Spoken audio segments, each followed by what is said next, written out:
বালুরঘাট শহরের দীপালীনগর এলাকার বিনায়ক অ্যাপার্টমেন্ট মহালয়ার পর থেকে চলা আনন্দঘন পুজোর সমাপ্তি ঘটল সিঁদুর খেলায়।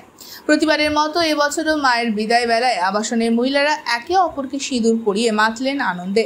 2 বছর আগে শুরু হওয়া এই পুজো আজ আবাসনের অন্যতম বড় মিলন মেলা হয়ে উঠেছে।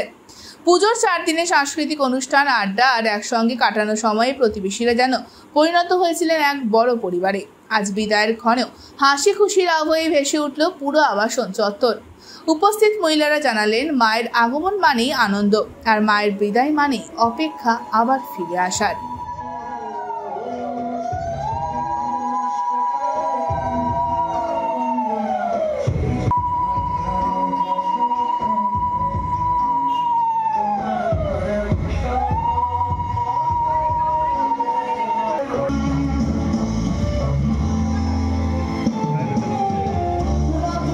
আমাদের দীপালীনগর নতুন আবাসন এটা 2 বছর ধরে রয়েছে।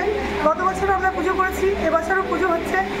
আর আমরা আজকে বিজয়া দশমী, আমরা সকলে মিলে একসঙ্গে পরিশ্রম করে পুজো করছি, খুব আনন্দ করছি।